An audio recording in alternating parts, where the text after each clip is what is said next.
Hello everyone. देखिए question क्या कह रहा है। क्वेश्चन कह रहा है the dimensions MLT -2A -2 belongs to the, ये चारों हमको फिल्टर करने की ज़रूरत है। अब जानते हैं मैं 9th और 10th के बच्चों के लिए फोकस करता हूँ कि जो बच्चे 9th 10th में हैं वो भी इस क्वेश्चन को कैसे सॉल्व करें। तो मैं पूरा डिटेल्ड सॉल्यूशन और बहुत ही बेसिक वे में बताने की कोशिश करूँगा। ये सबसे पहले मैं डिस्कस करता हूँ इलेक्ट्रिक परमिटिविटी वाले की, है ना। तो इलेक्ट्रिक परमिटिविटी के लिए हमें समझना पड़ेगा, एक फार्मूला है हमारा, force is equal to K/Q1/Q2/d²। जैसे आप जानते हैं ना, ग्रेविटेशनल फोर्स G m1m2/d² होता है। यहाँ पे चार्जेस की बात होती है, दो चार्जेस के बीच इलेक्ट्रोस्टैटिक फोर्स लगता है, ये इलेक्ट्रोस्टैटिक फोर्स है। इसको बोलते हैं हम लोग इलेक्ट्रोस्टैटिक फोर्स कांस्टेंट। क्या बोलते हैं? Electrostatic force constant. तो K हमारा आ जाएगा Fd²/Q1/Q2। फोर्स का क्या यूनिट होता है आपको पता है? न्यूटन।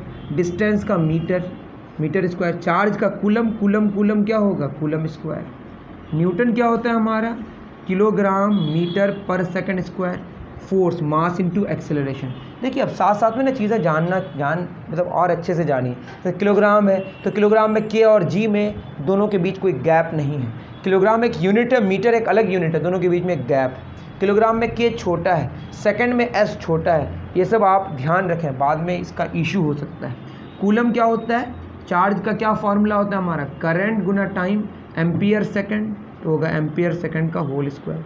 इसको सॉल्व करेंगे, किलोग्राम मीटर सेकंड पे पावर -2, सेकंड पे पावर 2 हो जाएगा, ऊपर चला जाएगा, सेकंड पे पावर -4 हो जाएगा, -2 -4, एम्पियर पे पावर -1 हो जाएगा। तो ये हमारा आ गया K का। तो K का क्या हो गया? किलोग्राम मास, मीटर के लिए हमारा क्या हो जाएगा? लेंथ, और सेकंड T MLT -4A -1।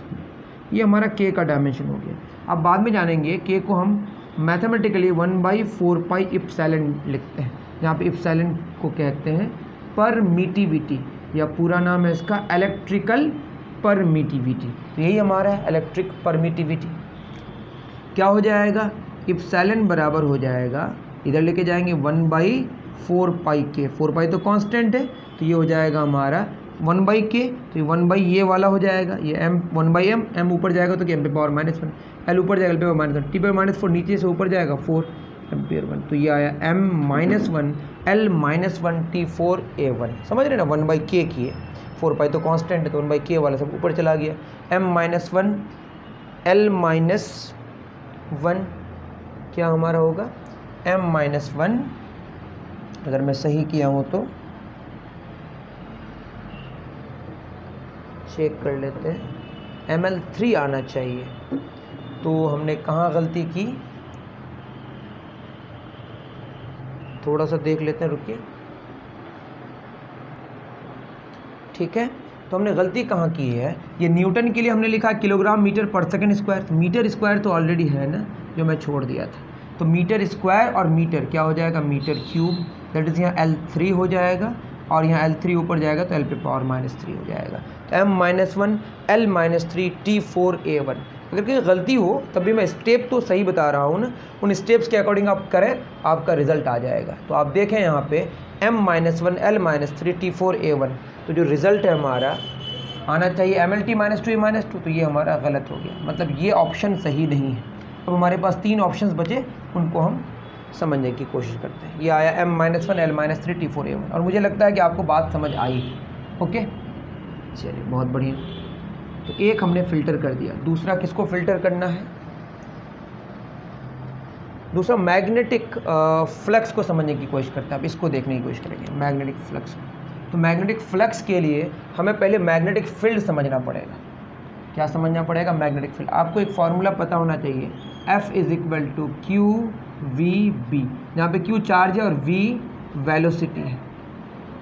वैसे साइन थीटा भी होता है, उसको हम छोड़ रहे हैं, और साइन का जो हमारा वो आता है डायमेंशन और यूनिट, वो यूनिटलेस होता है। ठीक है, QVB साइन थीटा होता है। मैं उसको भी बस F = QVB इतना ही याद रखें। जहाँ पे B क्या है? Magnetic field intensity. तो B क्या होगा हमारा? Force by charge into velocity. V stands for velocity. Okay, तो फोर्स का यूनिट क्या होगा बताइए, न्यूटन, चार्ज का कूलम, वेलोसिटी का मीटर पर सेकेंड। तो लिख सकते हैं न्यूटन को क्या लिखेंगे, किलोग्राम मीटर पर सेकेंड स्क्वायर, कूलम का अभी बताया एम्पियर सेकेंड इंटू मीटर पर सेकेंड, मीटर मीटर हमारा ख़त्म हो गया, तो किलोग्राम सेकेंड पे पावर -2, -1 ऊपर जाएगा तो +1, ठीक है, तो क्या 1 - 2 -1 हो जाएगा सेकेंड, या एक काम करें ना, सेकेंड पे पावर 1 है, -1 कैंसिल हो जाएगा, नहीं समझ रहे हैं ना, सेकेंड पे पावर 1 सेकेंड कैंसिल हो गया, ठीक है, या 1 - 1 0, सेकेंड पे पावर 0 1 हो जाएगा, तो बचा क्या हमारा, किलोग्राम सेकेंड -2 एम्पियर -1, यहाँ हम कहेंगे m किलोग्राम मास का, लेंथ तो है नहीं यहाँ पे, सेकेंड है, mt -2 a -1, तो क्या आया mt -2 a -1, सही है। इसको हम टेस्ला कहते हैं शॉर्ट में, मैग्नेटिक फील्ड का ऐसा यूनिट क्या होता है, टेस्ला, ठीक है, इतनी बात तो समझ गए। अब हमारे पास मैग्नेटिक फ्लक्स है, तो मैग्नेटिक फ्लक्स जो होता है ना, ये φb लिखते हैं इसको बोलते हैं मैग्नेटिक फ्लक्स, इलेक्ट्रिक फ्लक्स भी होता है मैग्नेटिक, इसकी ज़रूरत अभी हमें, इसका फॉर्मूला होता है मैग्नेटिक फील्ड इनटू एरिया, वैसे बी ए कॉस थीटा होता है, हम अभी बी ए ले रहे हैं, क्योंकि साइन और कॉस का जो यूनिट होता है उसका यूनिट नहीं होता, perpendicular by base, unit metre by metre, ख़त्म हो जाएगा।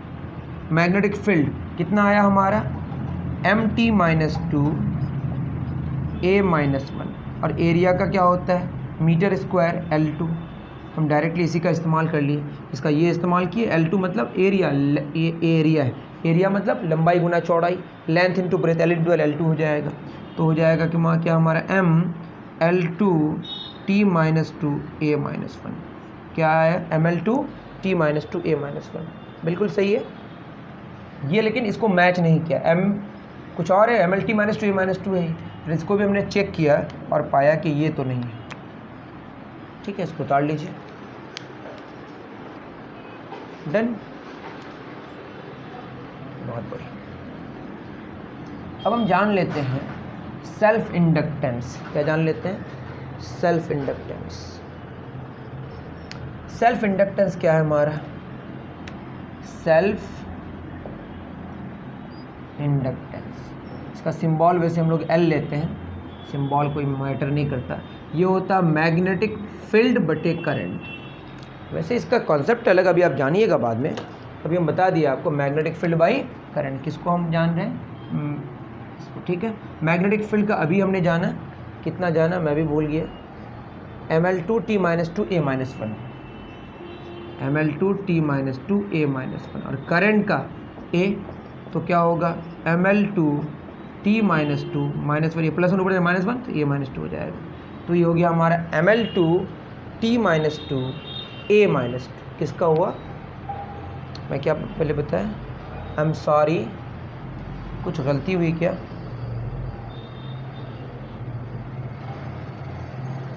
थोड़ा सा रुक जाइए, नहीं कोई गलती नहीं है, ML2 t -2 a -2, ML2 t -2 a -2, but हमारे ऑप्शन में क्या है, मतलब जो चाहिए वो क्या, ML t -2 a -2, तो ये जो हमारा आया ये भी इससे मैच नहीं किया, तो बचा कौन हमारा, मैग्नेटिक परमिएबिलिटी, अब ये भी मैच ना करे तो बात तो हो जाएगी फिर गलत ना, तो मैग्नेटिक परमिएबिलिटी, इसमें जो फार्मूला हम इस्तेमाल करेंगे, मैग्नेटिक फील्ड का एक फार्मूला है बायो-सैवर्ट्स लॉ के द्वारा, जानिएगा आप, μ/4π, वैसे μ0 लिखेंगे अगर ये फ्री स्पेस में होगा, आइडियल, इसमें भी साइन थीटा आता है, बस इतना ही मैं लिखता हूँ, बटे r² या d², ये dl छुटका सा लेंथ, L लिखने से आपको ज़्यादा समझ आता, मैं dl लिख रहा हूँ, dl एक लेंथ है बट छोटा सा लेंथ, क्योंकि बायो-सैवर्ट्स लॉ सिर्फ किसके लिए अलाउड है, सिर्फ छोटे से लेंथ के लिए, साइन थीटा भी यहाँ पे इसको हम इग्नोर कर रहे हैं, तो यहाँ से म्यू कितना हो जाएगा हमारा, b, ये सब मल्टीप्लाई कर दे रहे हैं, 4π b d² बटे आइडियल नीचे आ जाएगा, बराबर क्या बचेगा, म्यू, इसका अगर हम यूनिट निकालें तो क्या हो जाएगा बताइए, 4π यूनिट लेस है, ये कांस्टेंट है, b का क्या आया था, मैग्नेटिक फील्ड का एक बार हम देख लेते हैं, मैग्नेटिक फील्ड का आया था kilogram second -2 a -1, kilogram second -2 a -1, distance मतलब लेंथ मीटर स्क्वायर बटे करंट का एम्पियर, dl लेंथ छुटका लेंथ है, मीटर ही होगा, तो क्या हो जाएगा किलोग्राम, अब ये मीटर पे पावर 2, ये मीटर पे पावर 1 मीटर कैंसिल हो जाएगा, है ना। 1 मीटर मतलब आप मीटर अब ऐसे भी कर सकते हैं, 2 में गया 1 हो जाएगा।